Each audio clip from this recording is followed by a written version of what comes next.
Well, I'm joined from our Cardiff newsroom by Labour's Cat Smith, the Shadow Minister for Voter Engagement, to discuss the new pilot scheme looking at tackling electoral fraud. Thank you for joining us this afternoon, Mrs Smith. What are your thoughts then on this pilot?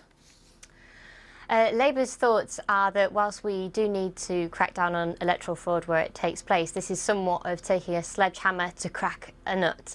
The reason being that the numbers of incidents of impersonation at polling stations are very low, but this would disenfranchise or make it a lot more difficult for millions of voters to cast a vote.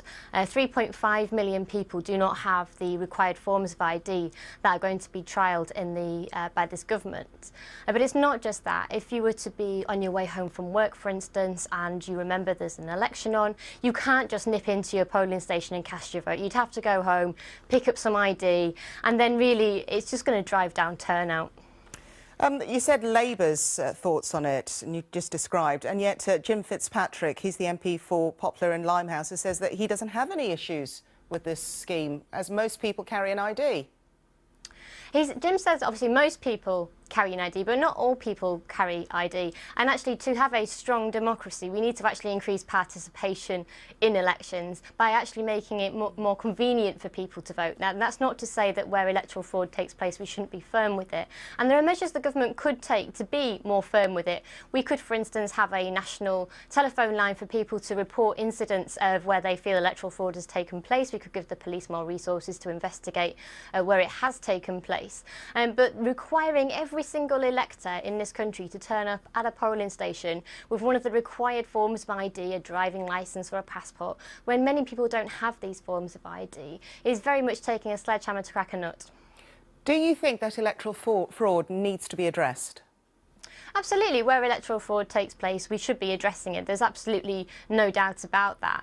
But the measures are very much extreme compared to the scale of the problem. We should be having a proportionate response to the problem that we have, and something proportionate would be like a telephone line to report concerns, or perhaps some of the recommendations around postal votes in the Pickles report, which are quite reasonable and are already best practice by political parties anyway. So, for instance, not allowing an individual to hand in more than a certain number of postal votes at a polling station would be a reasonable measure to try and combat fraud.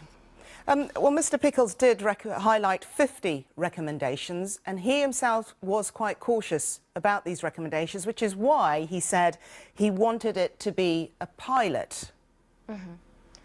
Well, if those pilots go ahead, I suspect we'll see a decline in the number of people turning out to vote, because 3.5 million people don't have the required forms of ID. And to put that into some kind of perspective, that is the total number of people who cast a ballot in London at the last general election.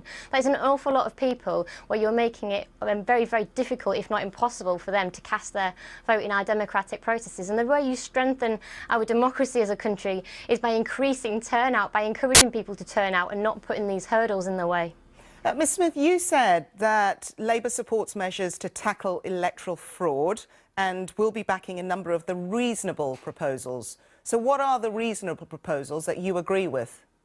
Reasonable proposals would be some of the things I've just outlined around restricting the handling of postal votes by political parties once they're completed, or restricting the number of postal votes you could, say, hand in at a polling station. It'd also be reasonable to make sure that police forces had the resources to investigate when allegations of fraud were made, and that people would find it easier to report incidences of fraud if there was a helpline that was perhaps advertised in polling stations. OK, Cat Smith, thank you very much for joining us. Thank you. Thank you.